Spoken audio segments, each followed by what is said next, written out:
इस संसार में नामुमकिन कुछ भी नहीं। अगर इंग्लिश में मैं कहूं तो everything is possible if you do hard work.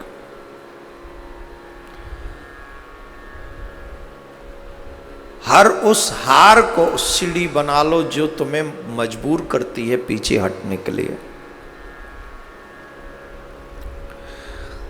वो ड्रीम ही क्या, वो स्वप्न ही क्या, वो इच्छा ही क्या, वो भावना ही क्या, जो चैन की नींद सो जाने दे तुम्हें। जो स्वप्न देखते हैं वो सोते नहीं हैं, और जो सोते हैं उनके स्वप्न कभी पूरे होते नहीं हैं। वो किसी भी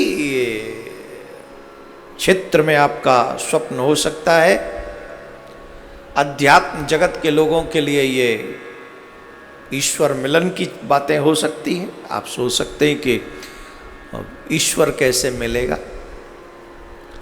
और सांसारिक भौतिक जगत की विचारधारा रखने वाले लोगों के लिए ये हो सकता है कि आपके ड्रीम्स, आपकी ख्वाहिशें, आपकी इच्छाएं पूरी कैसे होंगी, दोनों ही तरीके से। लेकिन इन बातों को, इच्छाओं को पूर्ण करने के लिए सबसे पहले जो चीज चाहिए वो है जज्बा। हम सबको ये पता होना चाहिए दिस इज माय ड्रीम, और 100% फोकस होना चाहिए उस चीज पे कि anyhow I want to complete my dream, I want to achieve my dream. अब प्रश्न उठता है कि हम लोग बहुत छोटे हैं और मंजिलें बहुत बड़ी हैं, कैसे प्राप्त कर सकते हैं? पहला तरीका, स्वप्न वो देखो जहां तक पहुंच सको। दूसरा, अगर स्वप्न बड़ा देख लिया है तो भगवान के आश्रित होकर उस तरफ निकल पड़ो। जो कहीं से प्राप्त नहीं होता भगवान उसे अचीव करा देता है। लेकिन याद रखे, शॉर्टकट मत अपनाइएगा। कई लोग आगे निकलने के लिए शॉर्टकट अपना लेते हैं, और शॉर्टकट मीन्स कट। शॉर्टकट टिकाऊ नहीं होता। आप ईमानदारी से जाइए, मंजिल मिलेगी, प्रभु की कृपा रहेगी। मैं आपको एक उदाहरण देता हूं। This is a beautiful example for you. एक छोटी सी चिड़िया समुद्र के तट पे एक वृक्ष था, उस वृक्ष पर आकर वो बैठती थी। ध्यान से सुनिए, शायद आपके काम आ जाए। चिड़िया कोई बहुत बड़ा पक्षी तो नहीं है। समुद्र के तट पर आकर वो चिड़िया बैठती थी। धीरे धीरे वो चिड़िया भी बड़ी हुई। एक बार वो चिड़िया मां बन गई। उसने कुछ अंडे दिए, और अंडे उसने दिए तो जमीन पे ही दिए। वो चिड़िया उन अंडों का बड़ा ध्यान रखती थी, बहुत ध्यान रखती थी, बहुत ज्यादा।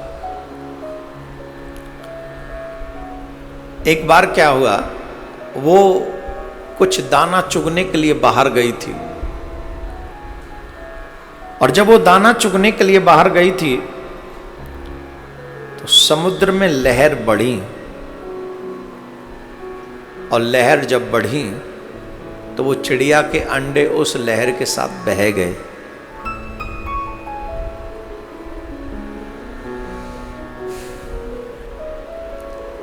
चिड़िया लौट कर आई, उसने अपने अंडों को नहीं पाया। जैसे आपकी मां आपसे प्यार करती है, वैसे ही हर प्रजाति की मां अपने बच्चे से प्यार करती है। ये मत भूलना। हर प्रजाति अपने बच्चों से प्यार करती है, जो मां है, चाहे वो जैसी भी है, जिस योनि में है। चिड़िया रोने लगी, रुदन करने लगी, और समुद्र के आगे रोते रोते कहने लगी, ऐ सागर, तुम एक माँ के दर्द को नहीं जानते हो। जिस माँ के बच्चे चले जाते हैं वो माँ बहुत रोती है, उसे बड़ा दर्द होता है, बड़ा कष्ट होता है। भारत में ऐसी तमाम माँओं को इस बार कष्ट उठाना पड़ा कोरोना के चलते, you know very well. Bharat में ही नहीं पूरे विश्व में न जाने कितनी माँओं की कोख उजाड़ दी इस कोरोना ने। बहुत लोगों की, बहुत माएं बे औलाद हो गई। तो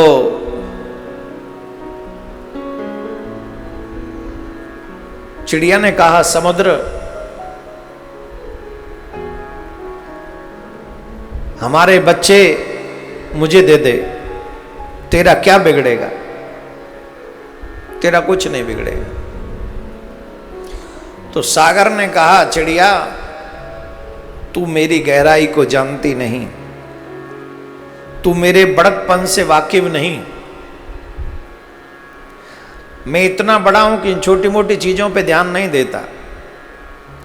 तू भी रुदन करना बंद कर, बह गए तो बह गए। चिड़िया बड़ी गिड़गिड़ाई कि तू मेरे दर्द को समझ, मां के दर्द को समझ, मेरे बच्चे मुझे दे दे, वो अंडे मुझे वापस कर दे।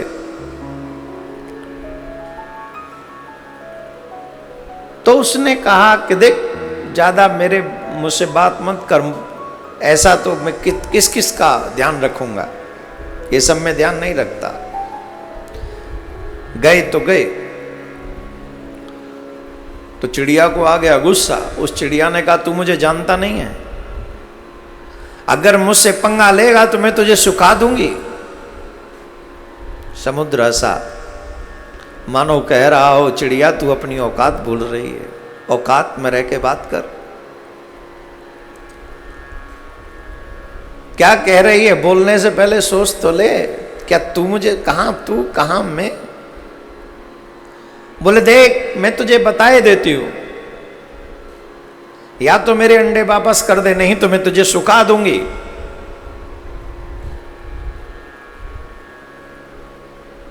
समुद्र बोला, कर ले जो करना है, मैं तो अपनी मस्ती में हूं। समुद्र चला गया। चिड़िया ने जिद कर ली, ठान ली, प्रण कर लिया कि चाहे जो हो जाए समुद्र को सुखा दूंगी।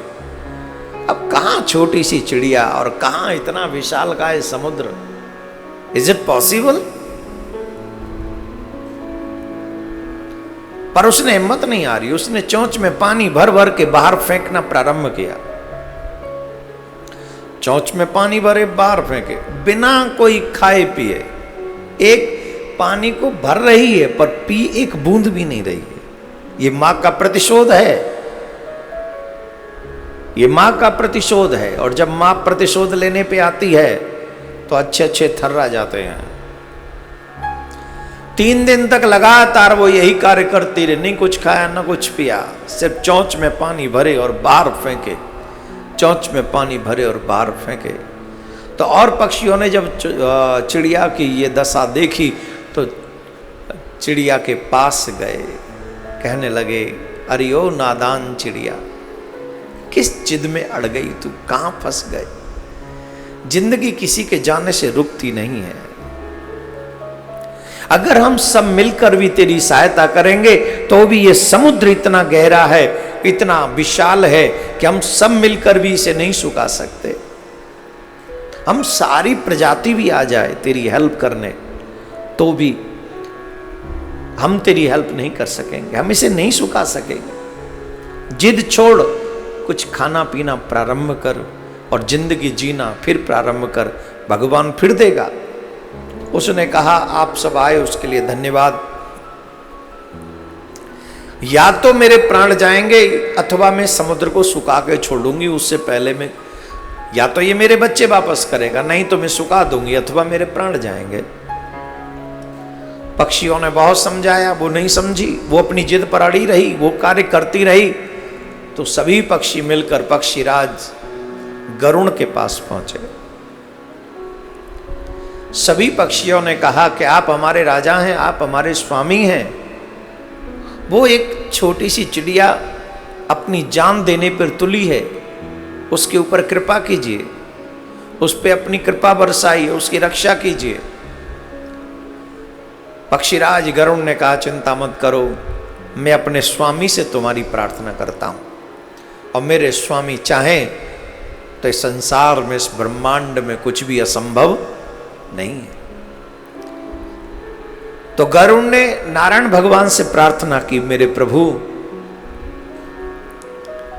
एक मां की जिद है, एक मां की ममता है, एक मां का प्रतिशोध है, उसके ऊपर कृपा कीजिए। समुद्र से उसके अंडे दिला दीजिए, नहीं तो वो अपने प्राण दे देगी। मां की ममता के आगे, मां की जिद के आगे, मां के प्रतिशोध के आगे भगवान नारायण भी झुक गए, प्रसन्न हो गए। नारायण भगवान सागर के तट पर प्रकट हुए, और नारायण भगवान प्रकट होकर कहते हैं, सागर, जैसे ही देखा नारायण भगवान आए हैं, सागर दोनों हाथ जोड़ के खड़ा हो गया। आज्ञा मेरे स्वामी। सागर, यथावत ये तुम्हारा स्वभाव है, ये कोई भी वस्तु तुम्हारी लहरों में आती है तो तुम उसे स्वीकार कर लेते हो, गहराई में ले जाते हो, परंतु ये जो माँ है ना, इसकी ममता मुझे क्षीर सागर से यहाँ तक ले आई है। मैं तुम्हें आज्ञा देता हूँ, इसके अंडे इसे वापस कर दो। जैसे ही सागर ने सुना, नारायण भगवान की आज्ञा का पालन किया, और उसने वो चिड़िया के अंडे उसे लाकर वापस दे। ये किसकी जीत थी? ये उस मां की जीत थी, ये उस ममता की जीत थी, ये उसके प्रतिशोध की जीत थी, ये उसके लगन की जीत थी, उसके कॉन्फिडेंस की जीत थी, उसके विश्वास की जीत थी। समुद्र को कौन सुखा सकता? कौन भगवान को प्रकट कर सकता? लेकिन जब आपके हृदय में ईमानदारी से सच्चाई हो और कुछ पाना चाहे, तो असंभव इस ब्रह्मांड में कुछ भी नहीं है। लोगों ने तो भगवान को पत्थर से प्रकट कर लिया, हम और आप तो भी जिंदे हैं, हम क्या नहीं कर सकते। लेकिन सच्चाई की आवश्यकता है, विश्वास की आवश्यकता है, लगन की आवश्यकता है। जब आपकी लगन उसमें लग जाएगी तो निश्चित तौर पे आपका कार्य सिद्ध होगा, जो आप चाहते हैं। बोलो राधे राधे।